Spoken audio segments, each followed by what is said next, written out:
This video will be on track B of the COVID-19 Food Assistance Project. If you haven't already watched the video on track A, please stop this video and go ahead and check that out before proceeding on.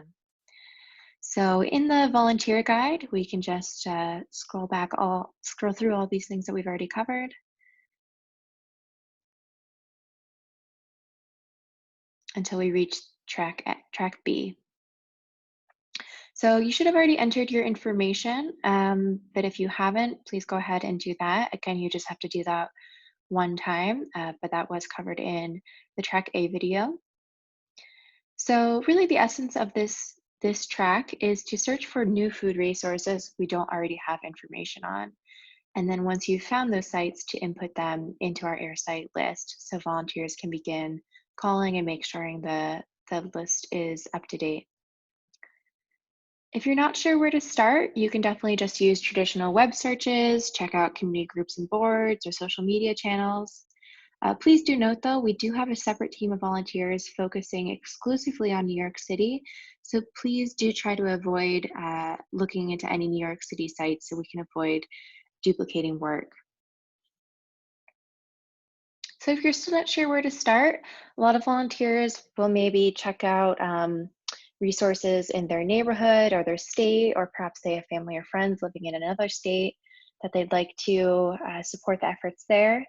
You can also check out what volunteers are doing on Slack. Again, those channels for each region of the US where you can talk to other volunteers and collaborate on what they're doing. We also have a map of sites that we already have on our list.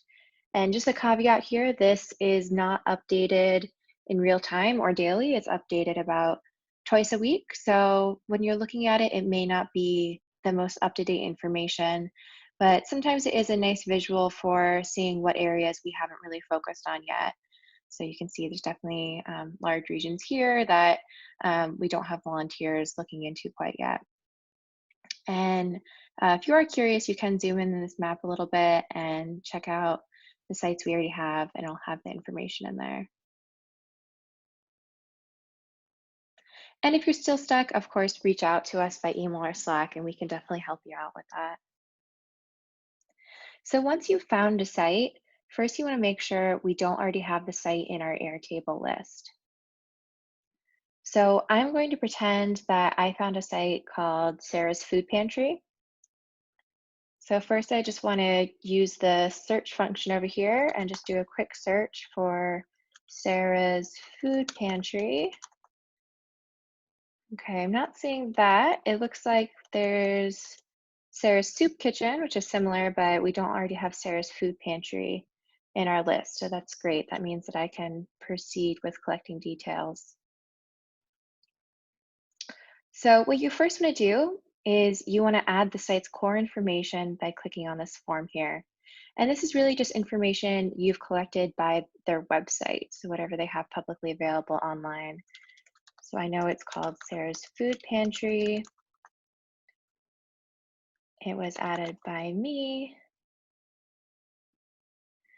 And when you get here to the primary parent or question, this can be a little confusing, but essentially some food pantries or soup kitchens are actually operated or coordinated by another organization. So a lot of times this will happen with food banks. So I'll just show you an example real quick. South Dakota Food Pantry. So at first, if you came to the site, if you're researching areas in South Dakota, you might think that Feeding South Dakota is the site name, and then you'd be looking for the address to put into that form. But first, you definitely want to make sure that this is a food site and not a parent organization.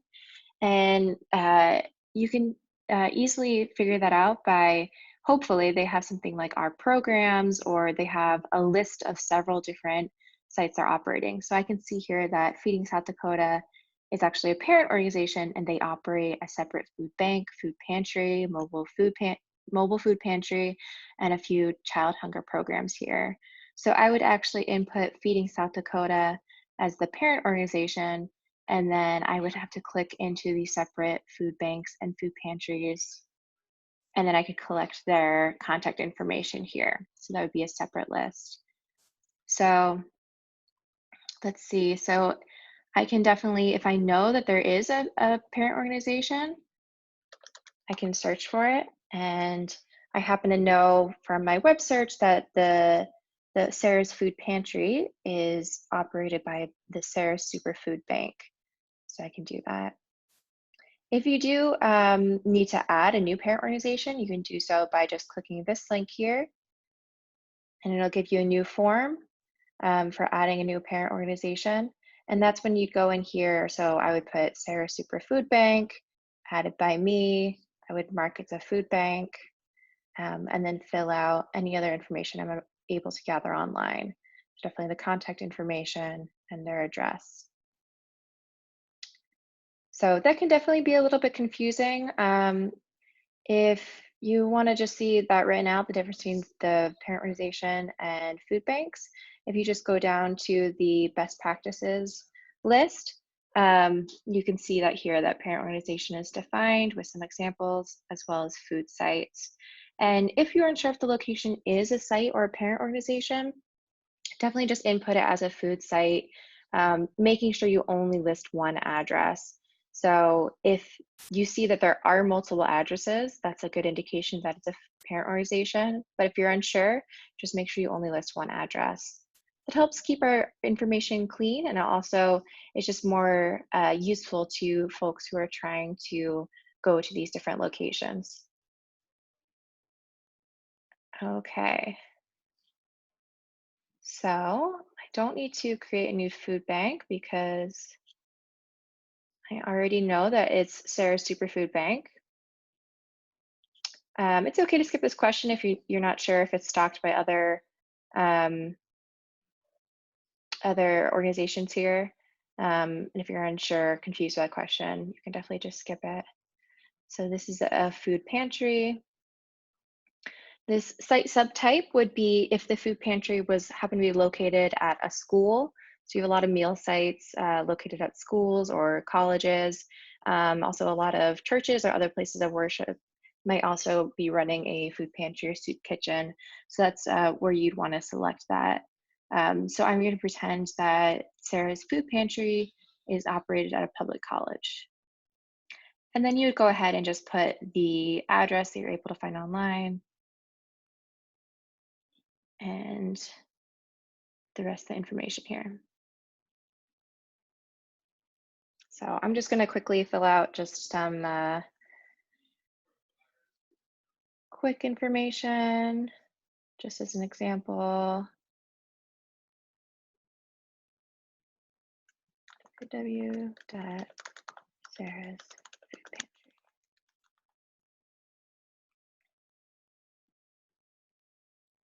Okay, great. So I found the food site. Again, here's more of an explanation about the parent organization that you can read through. And then once I do that, then I can go back to the instructions from track A. I can go to the site list, search for the site I added. So here's the site list. Sarah's, I probably have to refresh the page first to make sure that data is loaded in. Okay, so now I can search for Sarah's. Okay, so I see Sarah's Food Pantry. Sarah's Soup Kitchen was the old one. So then I can just go ahead using the instructions from track A, claim the site, and then start calling. And again, if you ever have any questions, feel free to reach out to us by email or Slack.